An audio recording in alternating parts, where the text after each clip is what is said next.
Hey besties, it's Rosie. All right, besties. My guys were getting me hyped to do this reading, okay? I was hearing like that We Will Rock You song by Queen. I was seeing the image of like a snapping turtle.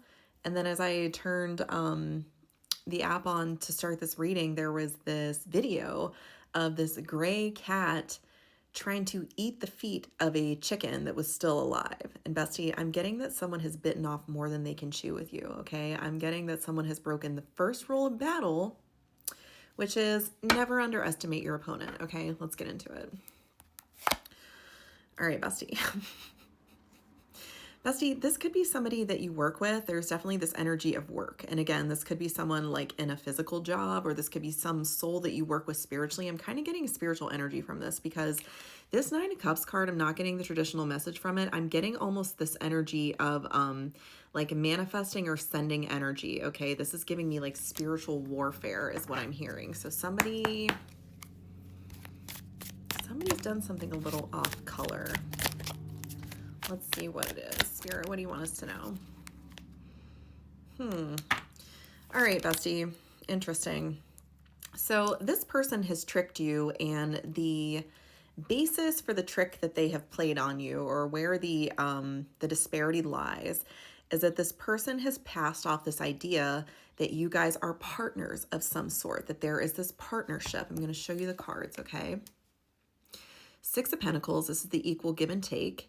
But I want you to notice the imbalance of where these people are standing, okay? Like one person is clearly in the position of benefactor giving to this person.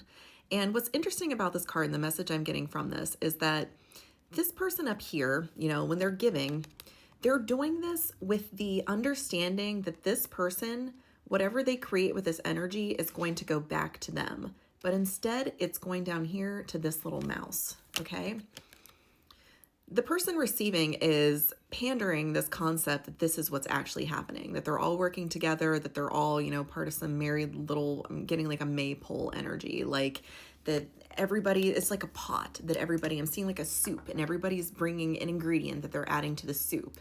And the person receiving from this person who is like at a higher level from them is saying like, oh yeah, I'm taking this energy you're giving me and I'm putting in the soup that we're all benefiting from. But bestie, that's a fucking lie is what I'm hearing, okay? Nine of Swords.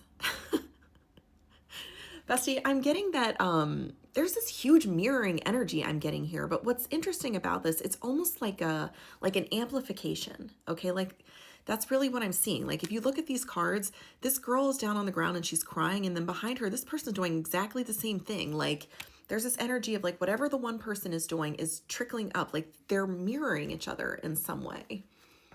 But the energy isn't equal. There is like a huge disparity. Like what this person's crying over seems way less important than whatever this person's crying over. Like the impact of the energy that is output is not at all equal. Three of Swords. Ugh. All right. Bestie, I'm getting that this could be a million different things, okay? If this is resonating, you want me to look into this, book a personal reading with me, because I'm not going to get too much into exactly what's happening here. You'll know if this resonates for your personal situation. I'm going to get into how it's impacting you. So I'm seeing that that's the overview you needed, and this has broken your freaking heart, okay? Three of Swords. Now, bestie, I'm getting that this is probably someone that got past your usual defenses, okay?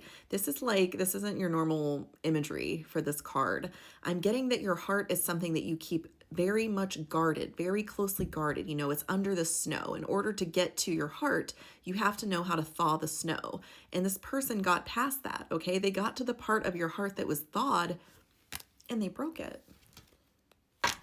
So, bestie, what you have decided in the aftermath of this is that you are better off alone, okay? Rather than giving to this unequal situation that this person is passing off as equal in some way, instead of giving to someone who is like, I for sure am going to give this back to you. Like, yeah, what you're giving me is going back to you, and then just giving it to someone else who's just like completely undeserving. You're just like, no, I'm just going to be by myself.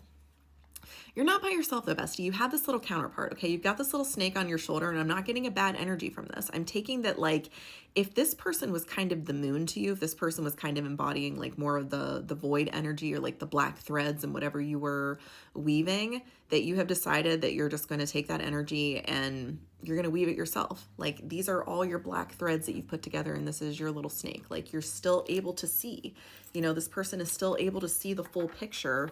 They just took their own void energy and kind of almost like offset it into an expression of their energy that was somehow outward to theirs. Five of Swords and the Four of Swords, bestie.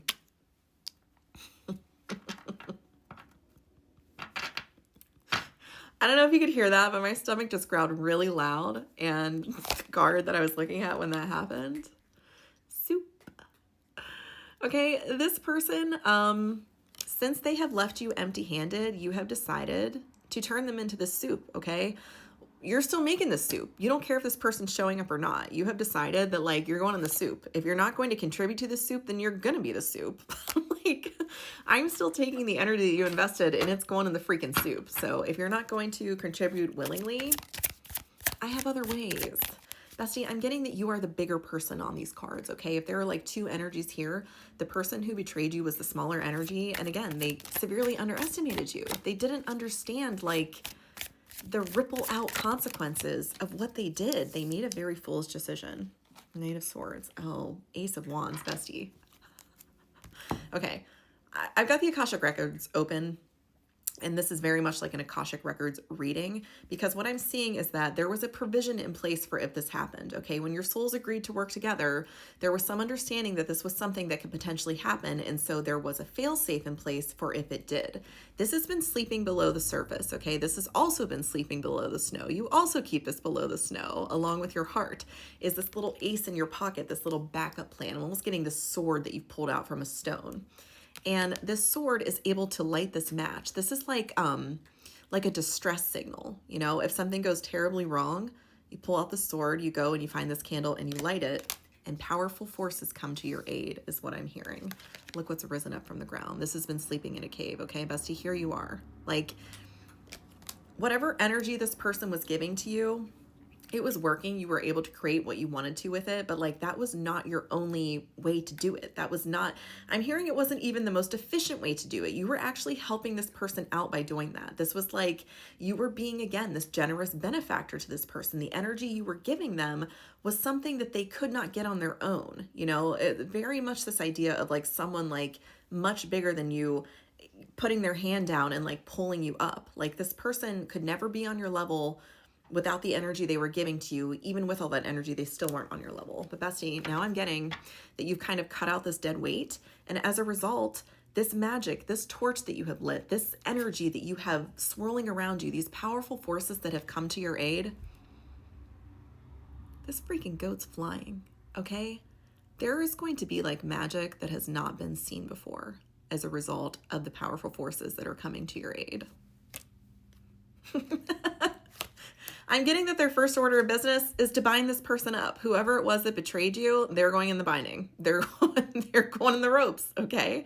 Clearly, they have not been a good or trustworthy custodian of the magic that was bestowed on them by you. And so your guides are coming in and making sure that they can't use that against you, okay? Again, whatever they thought they were going to do with that soup, if you were teaching them how to make soup, like, no, they're making sure that whatever they learned from you, whatever contribution that they were giving, whatever they thought they were going to do, whatever fast one they thought they were going to pull, it's not going to freaking work, bestie. And in fact, I've got the Five of Pentacles and the Star. Whatever they try to do is going to end up setting them even further back. Whatever they're trying to do with your energy, whether it's to use it against you or to just kind of like build their life on whatever the energy was they got from you, there's this severe energy of lack. I'm seeing like almost like this rot energy coming to everything. Like everything's just turning black and like kind of just like crumbling and like turning to dust and like falling away. Like whoever these forces are that you have summoned, like they're not playing around. Like they mean business, bestie. I'm gonna have to go to a part 2.